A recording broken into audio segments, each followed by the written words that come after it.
surat An-Nisa 119, fala yughayyiruna khalqallah, maka janganlah kalian mengganti ciptaan Allah. Maka dihukumi kalau memang dia secara zahir laki-laki, dia berganti kelamin dengan perempuan atau sebaliknya, itu haram gitu.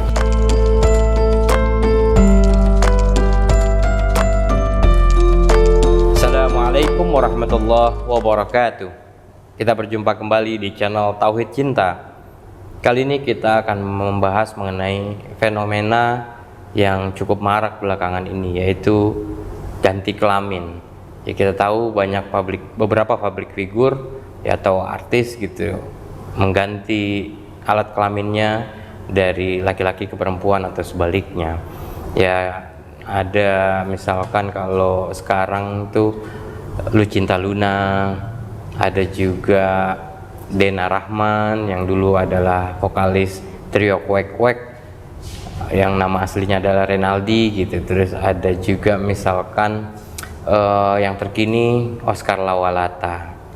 Ya, bagaimana Islam melihat fenomena ganti kelamin ini? Saya akan membahas ini dengan Ustadz Mukhlisin Aziz. Beliau adalah pembina di channel Tauhid Cinta ini dan dosen di Institut Ilmu Al-Quran atau IKI. Assalamualaikum Ustaz. Waalaikumsalam warahmatullahi wabarakatuh. Ya, Allah kan menganugerahkan kita alat kelamin ya. Nah, alat kelamin ini boleh nggak sih diganti-ganti Ustadz? Ya, karena kan ada istilah begini, terjebak di tubuh yang salah. Jadi jiwanya misalkan perempuan tapi tubuhnya adalah laki-laki. Nah, Islam melihat ini gimana Ustadz? Gini, pertama tentang fenomena mengganti alat kelamin ya, bahwa Islam kan selalu mengatakan inna likulli syai'in khalaqna zawjaini, ya, segala sesuatu diciptakan berpasang-pasangan ya, laki-laki perempuan gitu. Sehingga kemudian di dalam Islam laki-laki dan perempuan itu bukan sekedar jenis kelamin, tapi ada konsekuensi hukum, Mas Rifki, gitu ya. Konsekuensi di dalam konteks misalkan yang membatalkan wudhu itu laki-laki dan perempuan kan juga berbeda ya. Apakah bersentuhan, nanti konsekuensinya kalau yang laki-laki panjang ya, jadi bukan cuma mengganti alat kelamin, jadi ketika mengganti alat gitu ya, bukan masalah itu, jadi harus dipikirkan panjang lebar karena konsekuensinya panjang. Nanti kemudian sholatnya masuk kemudian sarungan atau mukena. Sarungan ya, kalau itu mungkin masih mending gitu, kalau cuman ruangannya dipilah-pilah. Kalau di Masjid Nabawi laki-laki sendiri, perempuan sendiri. Kalau dia ke kamar mandi tempat umum, masuk laki-laki atau perempuan. Atau kemudian konteksnya yang mungkin yang lebih bersifat ekonomi, warisan, itu beda gitu, laki-laki dapat 2 bagian dibandingkan perempuan. Jadi banyak hal. Oleh karenanya secara tegas fenomena ini sudah diantisipasi ya oleh Nahdlatul Ulama misalkan. Bahkan sejak Muktamar ke-26 di Semarang tahun 79 sudah dibahas di Bahsul Masail mereka. Artinya apa, fenomena ini bukan fenomena kekinian, tapi fenomena yang mungkin kalau kita runtut ke historis itu zaman dulu juga sudah ada.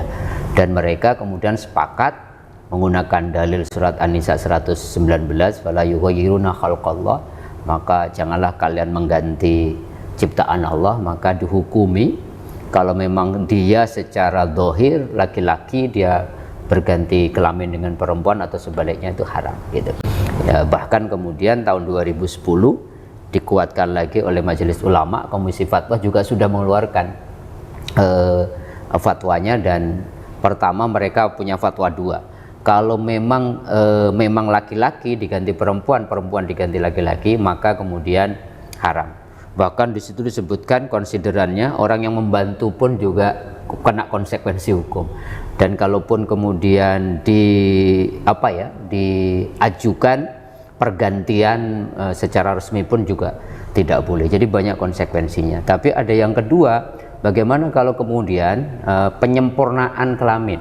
Ada orang-orang yang lahir, Mas Rifki, teman-teman pemirsa Tauhid Cinta, yang lahir memang punya 2 alat kelamin yang kemudian baru setelah dewasa, seiring dengan zaman kedokteran semakin canggih, ini masih bingung nih kelaminnya. Maka 50-50 sehingga kemudian diputuskan. Kan ada orang-orang yang kemudian perempuan tapi haid tapi nggak pernah keluar darahnya, atau sebaliknya gitu, dia punya jenis kelamin laki-laki tapi tidak berkembang dan sebagainya, itu kemudian diputuskan. Dan pertimbangannya menurut MUI itu bukan pertimbangan maunya tapi pertimbangan medis. Dan kalau itu dilakukan operasi, jatuhnya bukan mengganti alat kelamin tapi menyempurnakan itu, dan itu dibolehkan. Nah, dan konsekuensinya berarti ya ikut nanti konsekuensi hukumnya. Kalau disempurnakan ternyata yang dominan adalah condongnya ke laki-laki, maka konsekuensi fikihnya ikut laki-laki. Nanti dimakamkan dengan cara laki-laki, dapat warisannya juga bagian laki-laki, sholatnya juga pakai hukum laki-laki dan sebagainya. Secara garis besar seperti itu Islam menegaskan Basul Masail Muktamar NU mengatakan haram, dan kemudian MUI juga menguatkan itu. MUI kan sebagai menjadi bagian dari representasi ormas keagamaan Islam di Indonesia, juga sudah keluar fatwa tahun 2010. Ya, ini kan bukan fenomena baru ya sebenarnya, di masa Nabi mungkin juga sudah terjadi gitu. Ya ada laki-laki yang mungkin berperilaku seperti perempuan atau sebaliknya gitu. Nah, Nabi sendiri pernah melakukan apa ketika melihat hal itu gitu? Nabi secara jelas mengatakan haram, mengecam bahkan orang-orang yang mutahannisat, jadi laki-laki pengen jadi perempuan, atau sebaliknya perempuan pengen jadi laki-laki. Dan itu biasanya terjadi di zaman Nabi, ternyata juga sudah ada. Jadi ada orang-orang yang kemudian bergaul dengan perempuan, ternyata dia laki-laki. Nabi pernah membiarkan itu, ya udahlah gitu. Ternyata kok kemudian laki-laki ini dia punya syahwat. Jadi kira-kira digambarkan dalam riwayat itu ada laki-laki yang memang temennya itu perempuan semua gitu. Nabi membiarkan itu, tapi kemudian ketika ada satu laporan ternyata laki-laki ini punya syahwat, Rasulullah kemudian melarang dan mengeluarkan hadis itu, bahwa Allah itu melarang, melaknat orang-orang yang laki-laki berperilaku seperti perempuan, atau perempuan berperilaku seperti laki-laki. Apalagi konsekuensinya ditambah kemudian mengganti alat kelamin. Tapi kalau lihat dari asbabul wurudnya kan, ya karena ada syahwatnya, ternyata laki-laki ini semacam menyembunyikan kelaki-lakiannya untuk bergaul dengan perempuan gitu. Ya, dalam konteks itu iya, tapi dalam konteks yang lebih lanjut ulama kan tidak berhenti di situ. Ada istimbat hukum, ada konsekuensi hukum. Ternyata tadi konsekuensinya panjang banget Mas Rifki gitu ya. Dalam konsekuensi nanti mahramatnya siapa?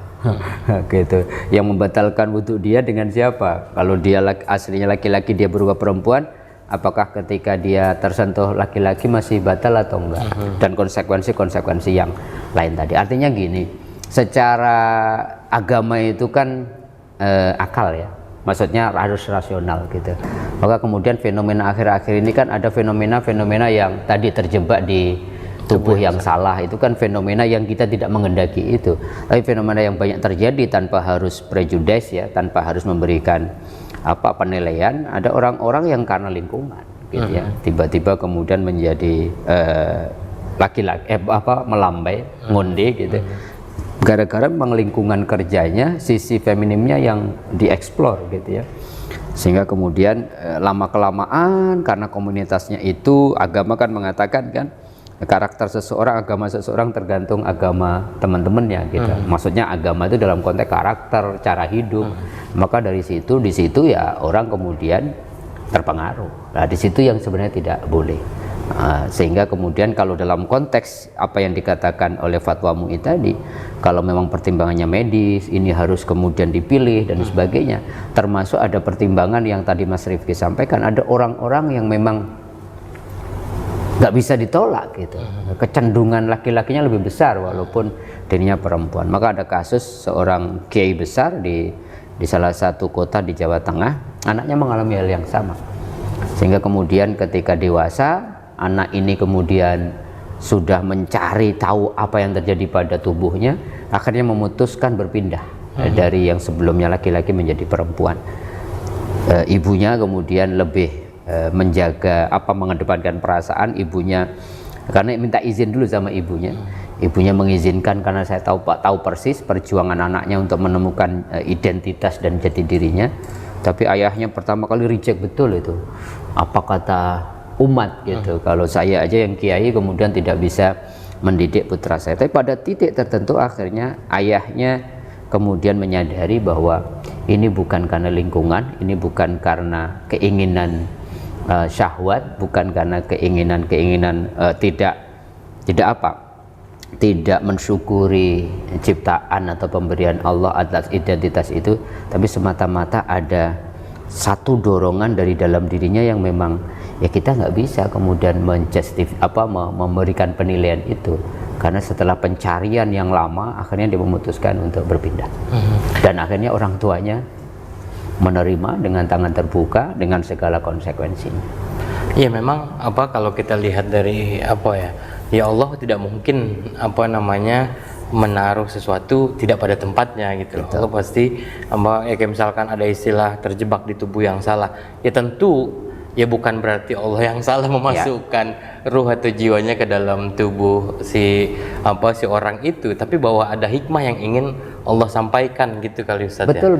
Makanya dalam kajian-kajian kitab-kitab fikih klasik, istilah khunsa itu kan sudah muncul gitu. Khunsa itu kan orang-orang yang tadi punya dua alat kelamin yang kemudian seiring kedewasaan mereka harus diputuskan ini secara medis, kemudian berpengaruh. Nanti bayangin kalau orang punya kelamin perempuan, dia haid tapi kemudian darah haidnya tidak pernah keluar, itu kan konsekuensi hifdzun nafsnya kan luar biasa, merusak betul itu. Atau sebaliknya, sehingga ternyata ulama-ulama juga sudah merespon, bukan tahun 79 oleh Muktamar NU, bukan 2010 oleh Fatwa MUI, tapi dalam kitab-kitab klasik fikih gitu sudah diantisipasi dan diberikan pembahasan. Kan selalu ada istisna, selalu ada pengecualian, dan pasti itu ya Rabbana ma khalaqta hadza batila, nggak ada yang sia-sia, tapi ada pesan-pesan yang Allah ingin sampaikan lewat peristiwa itu. Tetapi fikih sebagai sebuah panduan hukum, istinbat hukum kan harus ngelihatnya hitam dan putih, baru kemudian selalu ada rukhsah, ada istisna dan sebagainya. Artinya apa? Harus ada hukum yang jelas halal haramnya, bahwa kemudian ada pengecualian, itu kemudian menjadi al-hukmu yadur ma'ilati itu. Jadi kira-kira beginilah, ada yang hukum yang telah ditentukan, ini kondisinya normal, halal haramnya jelas, tapi ada kondisi darurat. Jangan yang kemudian yang normal ini dihukumi dengan yang darurat, sehingga kemudian kita mengatakan boleh aja gitu. Ternyata ada kok orang-orang yang terjebak di tubuh yang salah. Itu pengecualian, jangan ditarik ke hukum normal. Ya, jadi memang ada yang terjebak dari di tubuh yang salah, juga ada memang yang karena pergaulan. Nah, ini yang perlu ditekankan betul ya gitu. Itu bahwa saya kira preventif ya. Rasulullah itu kan hukum-hukum dalam Islam itu kan selalu preventif ya. Jangan sampai manusia itu hukum itu diturunkan kan untuk memberikan guidance agar khablum minallah maupun khablum minannas seorang hamba itu menjadi harmoni, ada keamanan, ada kenyamanan dan sebagainya. Maka ketika itu kemudian dirusak dengan lingkungan, dengan maka hukum di situ kemudian harus kita letakkan pada koridor yang pas. Maka hukum ada halal, haram, mubah, makruh itu kan untuk memberikan panduan. Nah, ini tadi ini terakhir sebenarnya.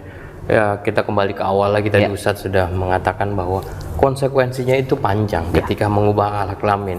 Bukan cuma alat kelamin yang diubah, tapi namanya diubah, cara berpakaiannya diubah, terus kalau misalkan dalam tata cara ibadahnya juga berubah. Secara sosial aja effortnya luar biasa, belum secara hukum. Nanti meninggal pun masih jadi persoalan. Gitu. Nah, jadi memang ya harus dipikirkan betul ya bahwa kalau mau ganti kelamin itu konsekuensinya panjang.